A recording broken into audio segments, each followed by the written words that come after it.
E se todos nós morrêssemos agora? Para onde você iria? Já sabemos que existe vida após a morte. A Bíblia é muito clara quanto a isso. E ela também é muito clara em relação às opções que nós temos. Passar a eternidade sem Deus ou passar a eternidade com Deus.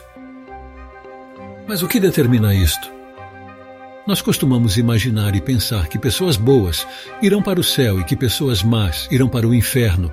Esse é o padrão de pensamento que a maioria tem. É a maneira mais comum de pensar sobre o assunto. Mas qual é o nível de bondade que me leva para o céu? E qual o nível de maldade que me leva para o inferno? E se eu for neutro? A verdade é que o bem que nós fazemos não anula o mal que já fizemos. Imagine por um momento a seguinte situação. Quando uma pessoa acha uma carteira com dinheiro, procura e devolve esse dinheiro ao dono, as pessoas dizem: "Nossa, que pessoa honesta e bondosa!" Mas na verdade isto é apenas a nossa responsabilidade, afinal, este dinheiro não é nosso. Olha o que diz o texto em Efésios 2, do 9 ao 10.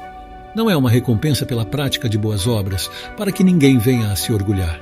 Pois somos obra-prima de Deus, criados em Cristo Jesus, a fim de realizar as boas obras que Ele de antemão planejou para nós.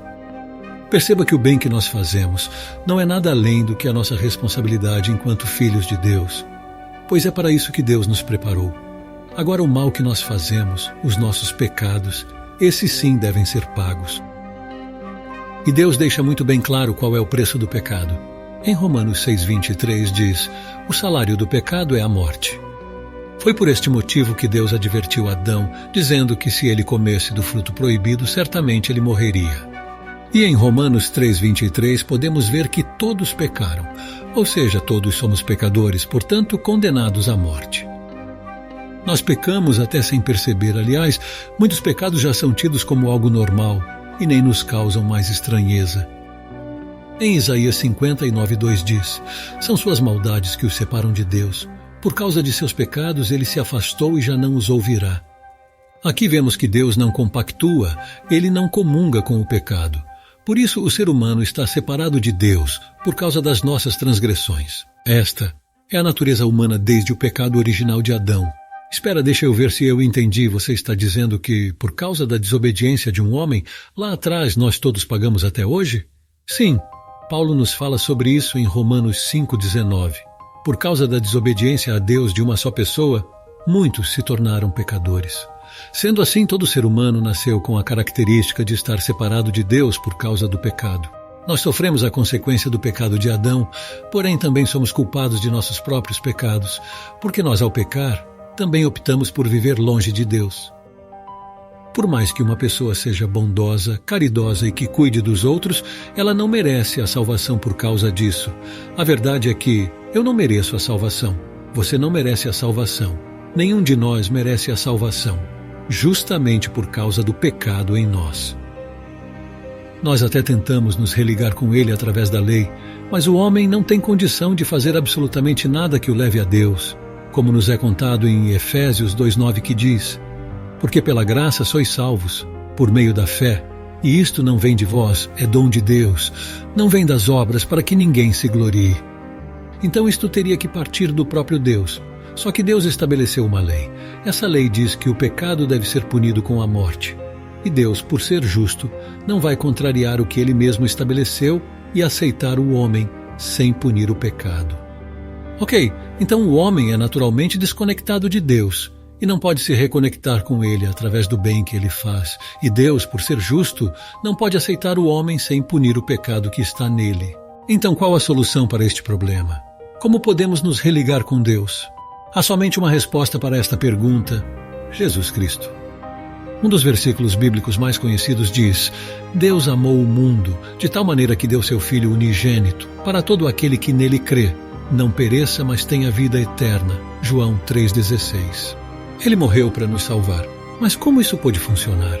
Como Jesus, o Filho de Deus, enviado à terra, pôde nos religar a Deus? Foram as boas obras, os milagres, os ensinamentos? Não. As obras, os milagres e os ensinamentos são um complemento do ministério de Jesus.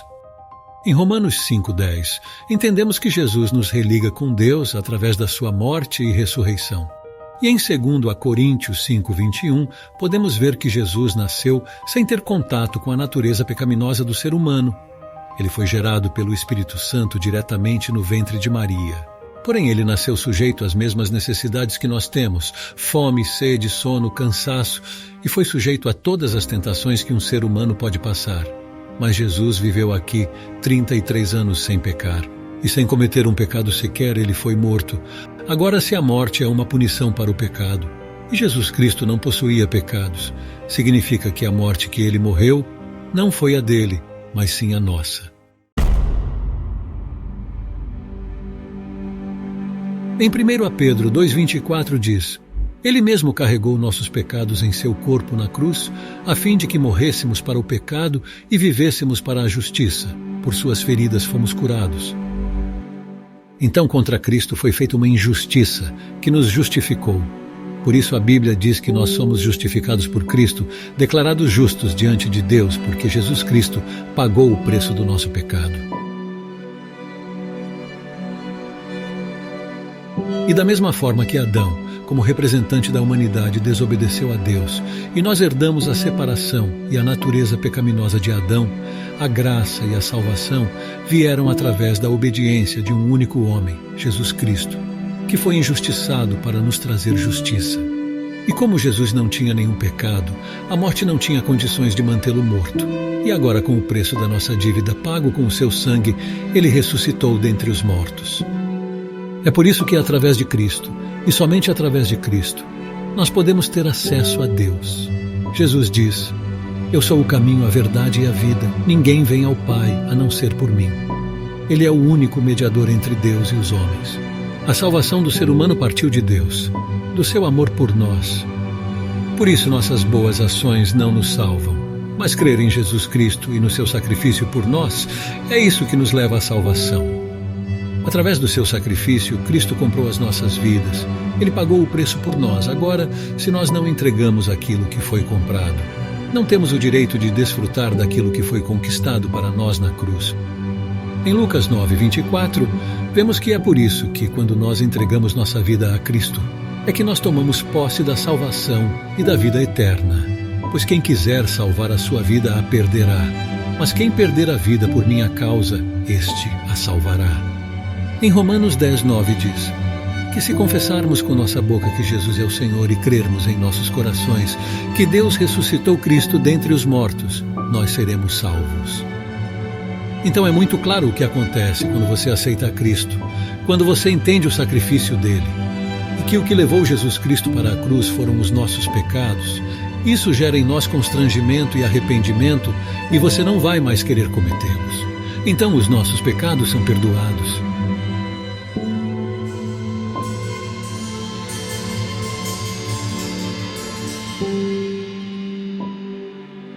Nunca mais vou pecar? Em 1 João 1,10 diz que nenhum ser humano deixa de pecar. A diferença é que agora você não vai viver no pecado. Você não é mais escravo do pecado, mas sim da verdade. Por isso é que precisamos vigiar, para que as nossas atitudes sejam corretas.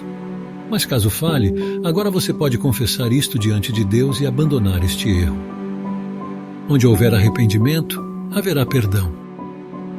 Arrependimento não é remorso. Arrependimento é mudança de direção. Você estava fazendo algo errado, entendeu? Que isso estava errado e seguiu para o outro caminho. Como vou saber se o que fiz é pecado ou não? A Bíblia diz que quando aceitamos a Cristo como nosso Senhor, o Espírito Santo passa a habitar dentro de nós. E é através do Espírito Santo que nós seremos convencidos do que é pecado, da justiça e do juízo de Deus. Então acredite, haverá uma voz que lhe alertará dos maus caminhos. A nossa salvação está única e exclusivamente em Cristo, no seu sacrifício por nós, no preço que ele pagou pelo nosso pecado e na sua morte em nosso favor. E agora, você sabe para onde iria se morresse hoje? Se você verdadeiramente entendeu tudo o que eu disse até aqui, a partir deste instante você pode dizer com certeza que você sabe para onde vai. Gostou deste vídeo? Então não esqueça de curtir e compartilhar para ajudar o YouTube a entregar esta reflexão a ainda mais pessoas, e se inscreva no canal para não perder os próximos vídeos. Desde já eu te agradeço e que Deus te abençoe.